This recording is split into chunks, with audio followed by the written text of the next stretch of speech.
Sure, yeah.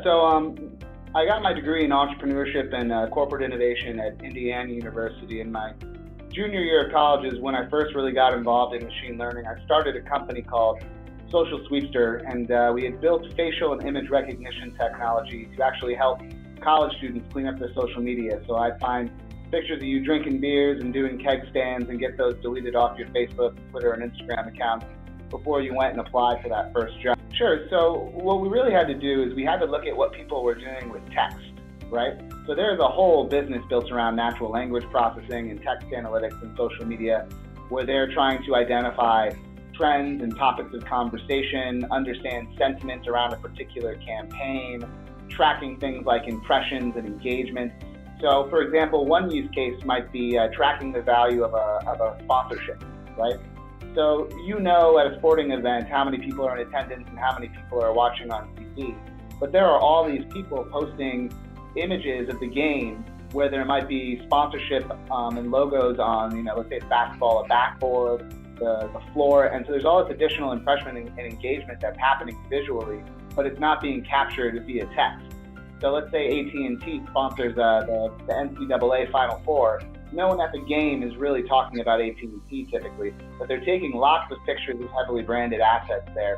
And because you have the ability with computer vision and AI to track that, we can understand what was kind of the return on investment that they got from a social perspective on that investment. So that would be one use case. Right now, Nuance sells a product called PowerScribe.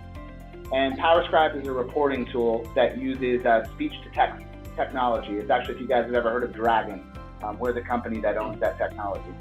And so when a radiologist is looking at an MRI, he's typically dictating text into the report and saying, there's a lung nodule in the left lower lobe, right? However, with an AI algorithm, we can actually detect that automatically and generate text from that using natural language generation, where the radiologist doesn't even have to speak. He just has to say, I accept this finding. So instead of him talking, it just goes, there it is, accept.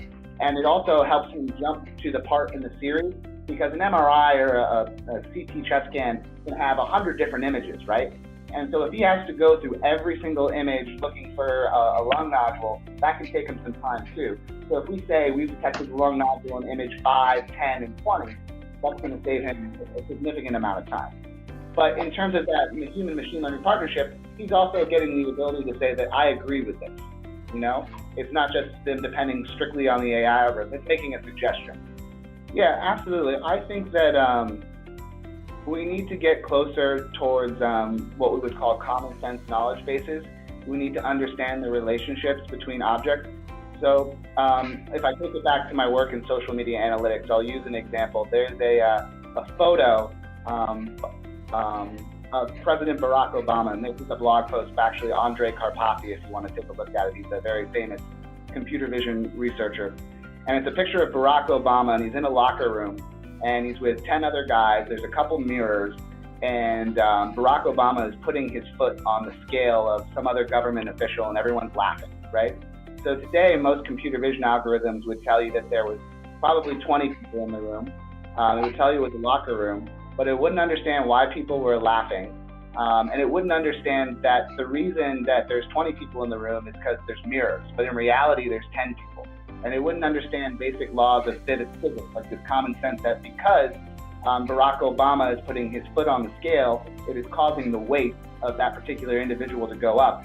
And it doesn't understand the social relationships that someone being heavy is funny, and that's why everyone in the room is laughing. And I think that once we get to those stronger relationships and giving these algorithms more common sense, the accuracy will increase. So just as we've built these very, very large data sets to do things like hot dog, not hot dog, we have to start building databases that understand the relationships between different objects and things that exist within the images themselves to get to a higher degree of accuracy. The first is that I think most new technologies create new jobs. Think about Google and Facebook.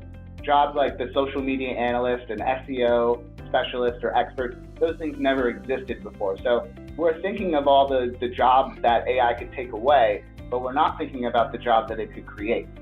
I do think that there will be a period of time where there is a gap, and I think that companies have to start thinking about basically upskilling their employees to be able to take those new jobs so that they're learning. And perhaps in my mind, I'm thinking that if we're creating all this additional value from AI, we're making more money. I think that the ethical thing to do is actually to reinvest that money into employees to basically give them the skills that would allow them to basically do the jobs that potentially this AI will begin creating. I also think, and this is a little bit sci-fi, I don't know if you've heard of anything about Elon Musk's neural lace. So I would say artificial intelligence is the overarching umbrella. To me, anything that can replicate human intelligence, I even consider a calculator artificial intelligence because it's doing a calculation that the human brain can do. And then machine learning, I would say, falls underneath that. That's things like natural language processing. And that's more of the classical rules-based approach to AI. And then I would say that deep learning is actually a subset of machine learning. It's a different set of tools to accomplish it, the same output. So instead of doing feature engineering, which machine learning does, deep learning is actually learning those features from what you're feeding it as the data.